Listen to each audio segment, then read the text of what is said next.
Bonjour et bienvenue dans cette deuxième vidéo du SEM Formation pour apprendre à utiliser Moodle Atelier. À la fin de la dernière vidéo, on s'était arrêté sur un tableau qui récapitulait ce qui avait été fait ou non lors de la phase de mise en place. Il nous restait une étape à réaliser, c'était la préparation du formulaire d'évaluation.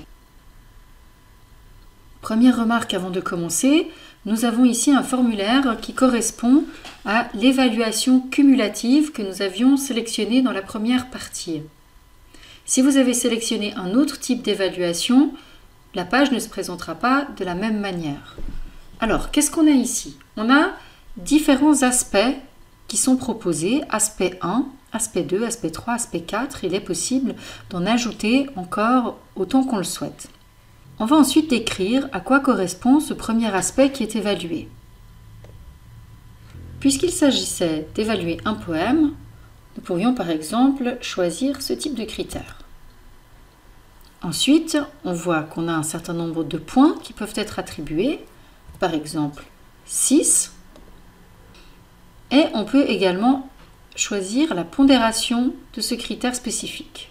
Par exemple 2, puisqu'il s'agit d'un critère important. On va faire la même chose avec l'aspect 2.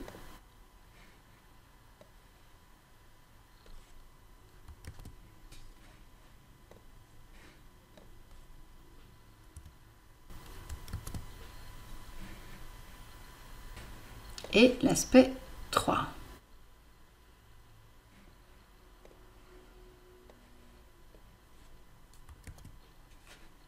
Avec toujours 6 points au maximum et une pondération de 1 puisqu'il s'agit d'un critère moins important. Je vais ici cliquer sur Enregistrer et prévisualiser. Ça va me permettre de vérifier si ce que j'ai entré me convient. On retrouve donc ici l'aspect 1 avec le texte que j'ai choisi, la note qui peut être attribuée de la manière suivante dans un menu déroulant et la possibilité d'ajouter un commentaire. Idem pour l'aspect 2 et pour l'aspect numéro 3. Enfin, on a un champ qui permet également d'entrer un feedback général et donc de faire un retour un peu plus personnel à la personne qui a écrit le poème. Je clique sur Revenir au formulaire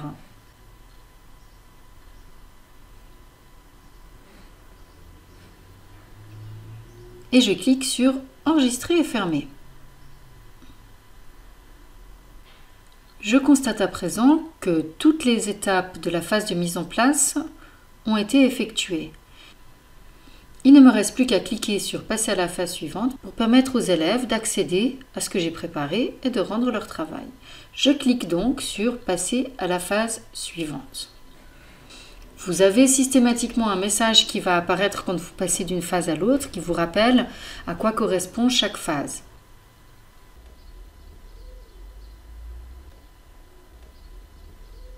Et nous sommes donc dans la phase de remise. Là, a priori, pendant un certain temps, l'enseignant ou l'enseignante n'a plus rien à faire, puisqu'il s'agit de laisser les élèves écrire quelque chose et rendre un travail. Pour vous montrer ce que vos élèves voient à ce stade de ce que vous avez programmé, je vais ouvrir une fenêtre de navigation privée où je vais me connecter avec un identifiant élève.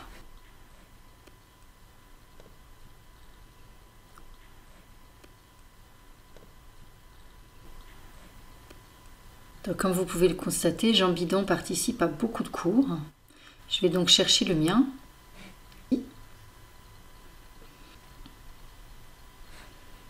Je clique donc ici sur Écriture d'un poème.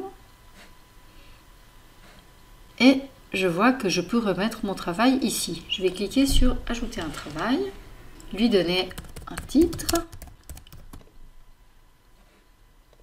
Si je veux, je peux préciser le contenu du travail remis. Et je vais surtout pouvoir ici glisser des fichiers pour les ajouter. Par exemple, ce document-là. Voilà. Je clique sur Enregistrer et mon travail est rendu. On voit qu'il apparaît ici, Jean Poème par Jean Bidon. Et mon document apparaît ici. Si je repasse du côté enseignant, je vois, en actualisant la page, que Jean Bidon m'a rendu son poème le vendredi 25 mars à 14h38. Une fois que tous les élèves m'ont rendu leur travail, je vais cliquer sur « Attribuer les travaux » pour distribuer les poèmes aux différents élèves. L'idée étant que chaque élève puisse ensuite évaluer les poèmes de ses camarades.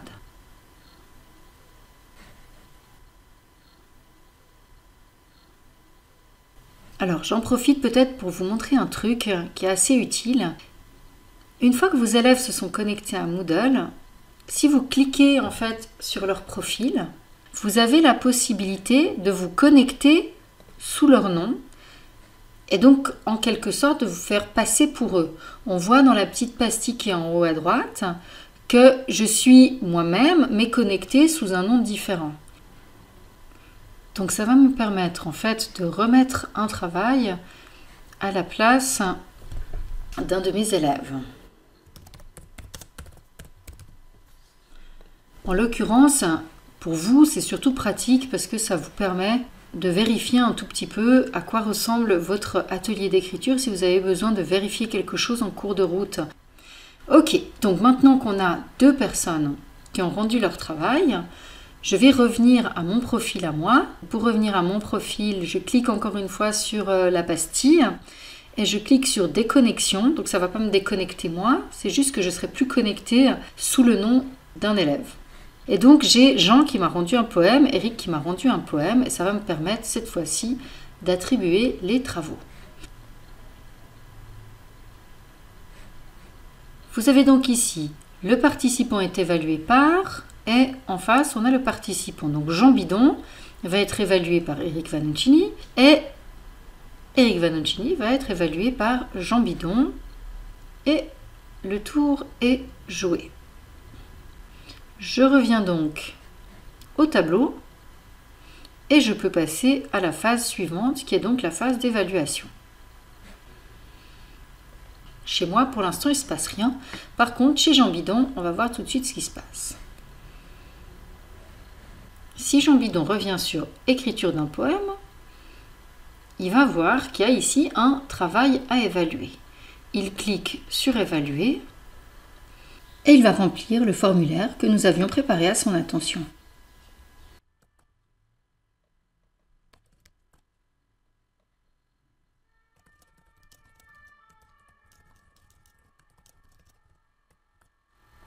S'il le souhaite, il peut également ajouter un feedback. Et voilà que le premier travail a été évalué. Je vais faire rapidement la même chose pour le second poème.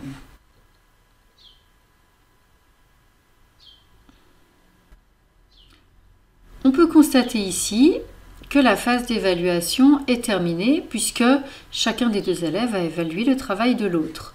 On va pouvoir donc à nouveau cliquer sur « Passer à la phase suivante ». Continuer. Et nous voilà arrivés à la phase de notation des évaluations. Les évaluations elles-mêmes ont donc été réalisées par les élèves tout à l'heure. Maintenant, ce qui va être évalué par Moodle, en l'occurrence, et pas par vous, c'est la qualité des évaluations elles-mêmes. Moodle a son système pour évaluer ses notations.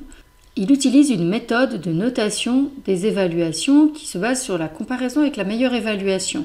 Ce qui veut dire que plus vous avez d'évaluations, plus le résultat est fiable.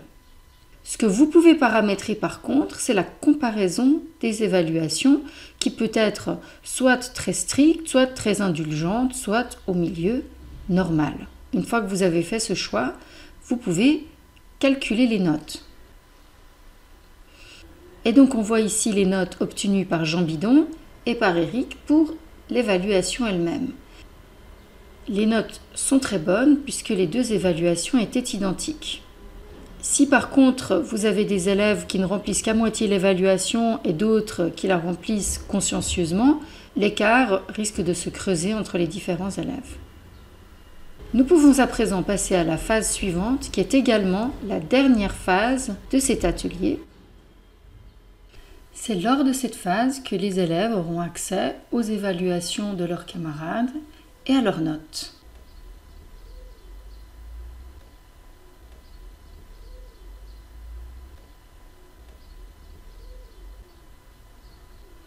Je vous montre rapidement comment cela apparaît chez Jean Bidon. Je rafraîchis la page. Jean Bidon voit que l'atelier est fermé et il voit ses notes. S'il le souhaite, il peut aussi voir l'évaluation qui a été faite par les autres élèves.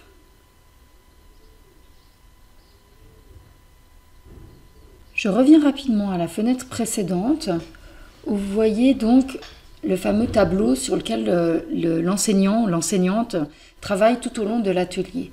Si un des critères qui apparaît ici n'a pas été rempli correctement, il apparaîtra généralement soit sous forme grisée, soit sera accompagné d'une petite croix rouge. Si vous cliquez sur le critère en question, vous pouvez très facilement retrouver ce qui manque et compléter les informations nécessaires. Nous sommes arrivés au terme de cette vidéo.